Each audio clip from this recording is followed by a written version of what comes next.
नमस्कार, live city देख रहे हैं आप। बिहार में बड़ा बदलाव होने जा रहा है। अब तक जो विधि व्यवस्था चल रही थी उस पर कड़ा प्रहार जो है वह सरकार की ओर से किया गया है।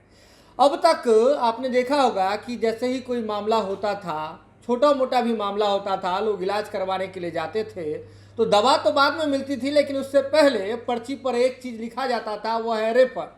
सीधे तौर पर अनुमंडल अस्पताल जो है, जिला अस्पताल, पीएमसीएच, हर जगह रेफर रेफर का खेल जो है वह खेला जाता था। और इससे साफ तौर पर देखा जाता था कि स्वास्थ्य विभाग के जो अधिकारी हैं, स्वास्थ्य विभाग का जो स्वास्थ्य केंद्र है, अपनी जिम्मेदारी से पल्ला छुड़ाने का जो है वह कोशिश में हमेशा लगा हुआ रहता था। और ऐसे में सरकार की ओर से बड़ा आदेश जारी हुआ है और इस आदेश के मुताबिक अब बिना ठोस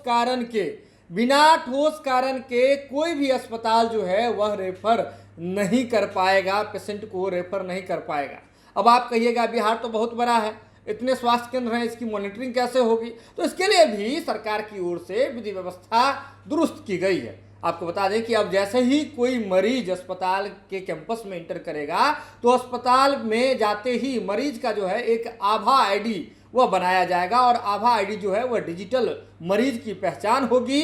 और जिस सरकारी अस्पताल में, चाहे प्राथमिक स्वास्थ्य केंद्र हो, उपकेंद्र हो, जहां भी जाएंगे मरीज वहां भी उनकी वही आभा आईडी जो है वह काम करेगी। आभा आईडी पर पेशेंट की हर एक डिटेल मौजूद होगी। अगर कोई पेशेंट स्वास्थ्य केंद्र में गया है, प्राथमिक स्वास्थ्य केंद्र में गया है, तो वह किस समस्या के साथ गया था, वहाँ किस डॉक्टर ने उसका इलाज किया, क्या क्या इलाज किया गया और इलाज के बाद उसे क्या दवाई दी गई, अगर रेफर किया गया तो क्यों रेफर किया गया, क्या स्वास्थ्य केंद्र में वह सुविधा मौजूद नहीं थी, उस बीमारी का जो है इलाज उपलब्ध नहीं था, इस वजह से रेफर किया गया है, या फिर क्या कारण थी। तो तमाम तरह के जो कारण हैं वह भी उस आभा आईडी पर जो है डिजिटल रिकॉर्ड में तमाम तरह की चीज जो है वह दर्ज रहेगा। इसके बाद अगर पेशेंट कहीं दूसरी जगह जाता है तो वहां पर भी पिछले हॉस्पिटल में, पिछले सरकारी अस्पताल में मरीज को कौन सी दवा दी गई, कितना खुराक दिया गया, इसके बाद क्या ट्रीटमेंट किया गया और क्यों रेफर किया गया है, यह तमाम चीजें उसी डिजिटल आईडी पर जो है उपलब्ध रहेगी। आपको बता दें कि बिहार जैसे राज्य में कई ऐसे पेशेंट हैं जो अपना रिकॉर्ड संभाल करके नहीं रख पाते थे। पेपर का जो रिकॉर्ड होता था समय के साथ साथ वह खत्म हो जाता था, लोग खो देते थे, फट जाता था, संभाल करके रखने में लोगों को काफ़ी परेशानी होती थी। तो ऐसे में सरकार की ओर से जो निर्णय लिया गया है, उस निर्णय के मुताबिक सीधे तौर पर डिजिटल जो रिकॉर्ड होगा वह उपलब्ध रहेगा। पेशेंट का पूरा हिस्ट्री जो है वो एक ही जगह पर उपलब्ध रहेगा, जिससे किसी भी सरकारी अस्पताल में, चाहे प्राथमिक स्वास्थ्य केंद्र से लेकर के जो पूरे राज्य स्तर के जो अस्पताल हैं, देश विदेश स्तर के अस्पताल हैं, किसी भी सरकारी अस्पताल में अगर पेशेंट जाता है तो उसकी जो आभा आईडी है उससे तमाम तरह की चीज़ें जो है उसके बारे में तमाम हिस्ट्री, मेडिकल हिस्ट्री जो एक ही जगह डॉक्टर को देखने में सहूलियत होगी और इससे इलाज में भी जो है सहूलियत होगा।